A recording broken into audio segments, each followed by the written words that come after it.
bet you've been told a million times, use referencing in your tracks.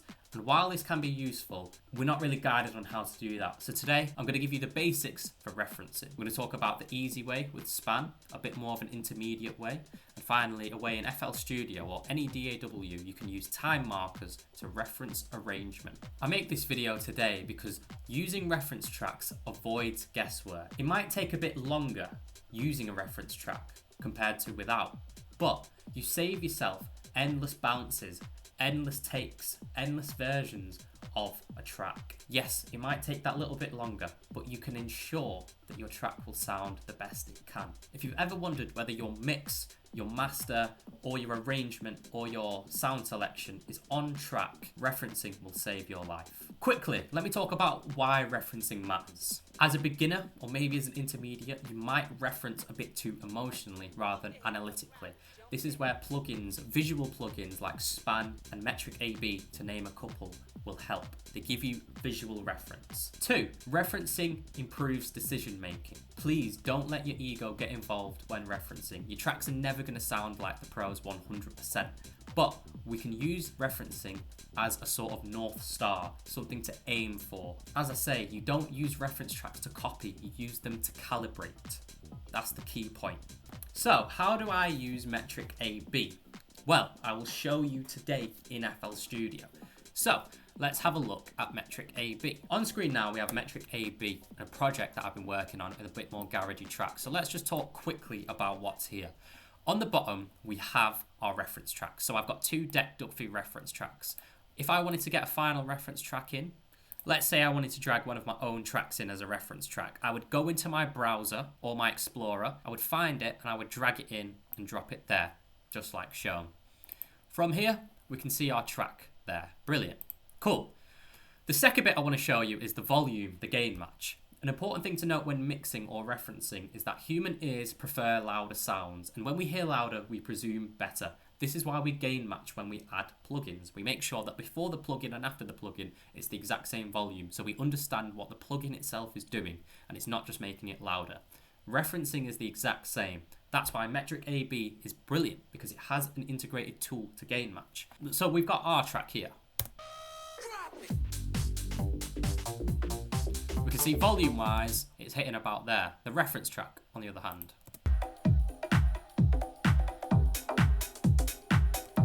much louder. However, if we hit play and then hit this button,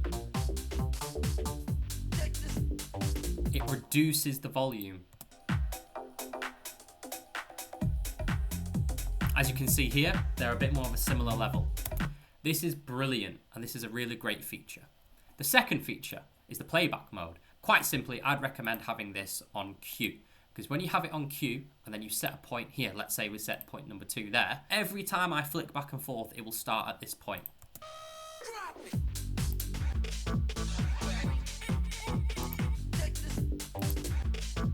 Even while my track continues to move forward, it will always go back to this point. Extremely useful when you're flicking back and forth.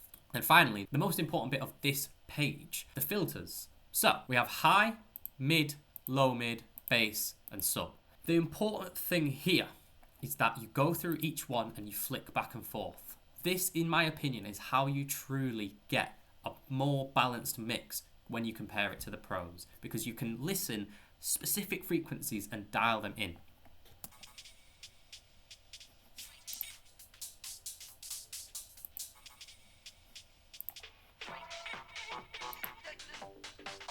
You get a better understanding of balance between the pros and your own work, and you understand maybe the vocal needs to come up a bit, maybe the drums need to come down a bit, but you avoid bias from the low end. You might not be able to hear the highs as well, vice versa. And you can also change where exactly you have the filter cutoffs. So this is really useful. Let's say you only wanted to do 10k and above.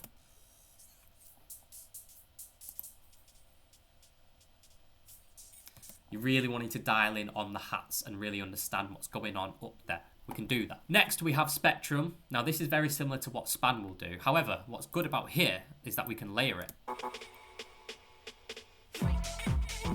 As we can see, that is where my track is.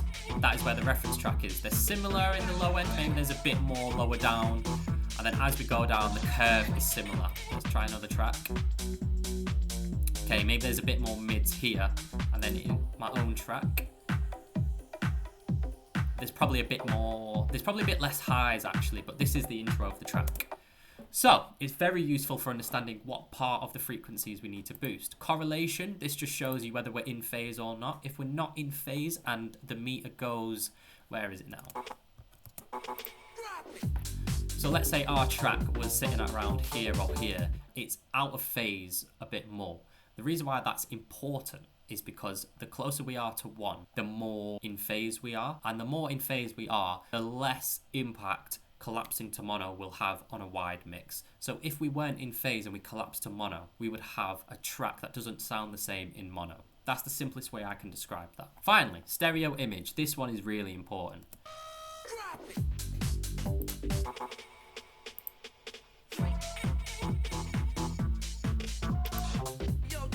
Tracks are somewhat similar in terms of width, but this helps us understand how wide certain frequencies are in our track, which is really important because let's say in this track here, so let's say here we have our 10k and above quite wide, and then in our track it's not as wide, or maybe it's too wide.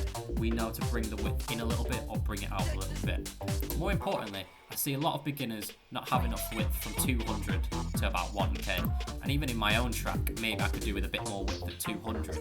But the important thing is you use this to understand where to add width and where to make it a bit more narrow. And then finally on the loudness bit we have our LUFS to understand maybe when we're mastering or even in the mixdown phase how loud we should be. So let's take Deck Duffy's track for example. So if we reset this and have a look here,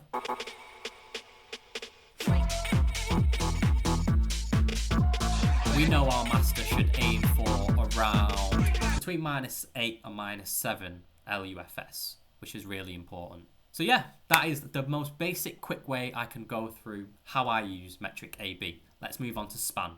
Just an important note, I do like to use about 3 to 4 reference tracks when I'm using metric AB. Sometimes you can use 2 if it's a bit quicker.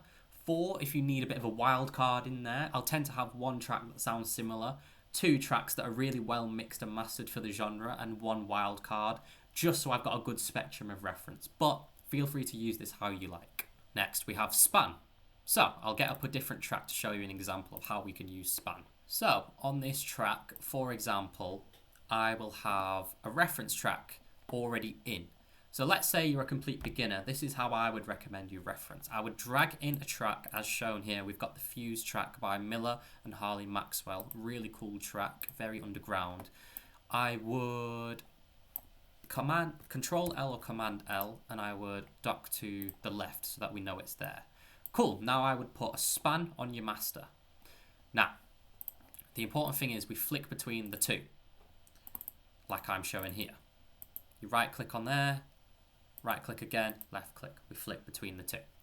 Now, how do we actually use span? The first way I would use span is understanding the difference between the loudest point in our low end and the loudest point in our top end. This is the biggest mistake I see people make when they mix their tracks. The difference between how loud their low end is and their top end is typically looks like this.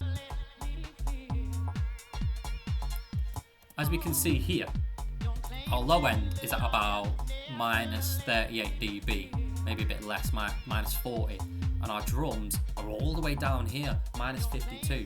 Let's look at the reference track. -47, -42. About 4 to 5 dBs discrepancy. This is exactly how I would try and match my low end and top end. So let's go back into our track now. We want -4 to -6 dB difference. Let's boost this. So what was ours before? It was about 12 dB difference. We know to bring this up by about 6 dB.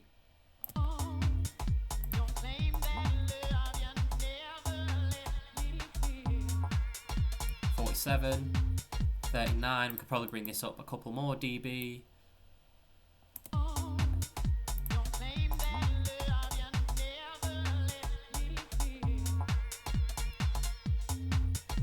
Yeah, -40, -38, maybe a little bit more. That's the important thing. this is what the referencing process looks like. We're going back and forth.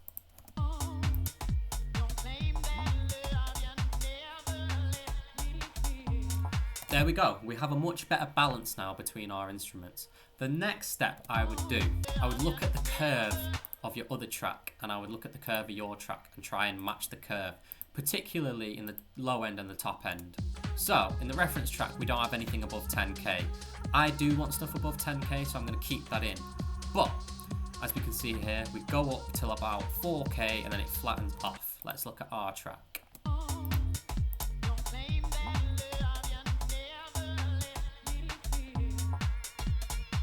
Start here, we get to about 4k, we're still going up, so it flattens out about 6k, so we could probably bring up 4k. So then I would in the drums, or I would find a specific drum that we can just boost at 4k because it sounds a little bit more natural. So the final point that I want to make about using span is to make sure that you line up this reference track with our actual track. So we know that our track low end is about -38. We want to make sure that now we drag this in, we reduce the volume so that this low end is at about -38.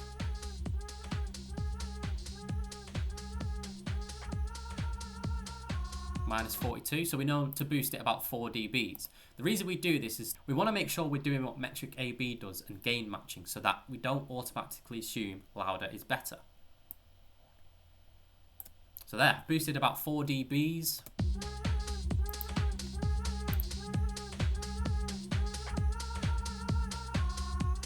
Yeah, there we go, that's better.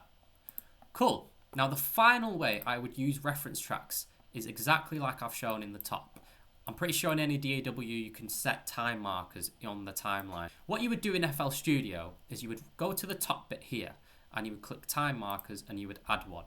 Now, how are we going to add a time marker? We're going to listen to our reference track based on arrangement. So you need to find a reference track where you like the arrangement and you either want to copy similarly or just understand this reference and understand where things come in and out. Either way, the important thing is that you drag it out like how it is now and you set rough time markers. Now luckily this track is in time with my BPM, but you can just sort of do a bit of guesswork with where things come in and out because everything comes in every 8 bars, every 16 bars. So you can roughly line them up. If you was to hit time marker, add one, and let's say hat's in at 16, we know that the hat's coming at 16. Obviously in my track, in the reference track we've got kick in, clap in, more percussion, more clarity, low end, kick out, you know, we've done it all the way through. And then in my track, I've sort of lined up the arrangement to that, but I've not copied it exactly.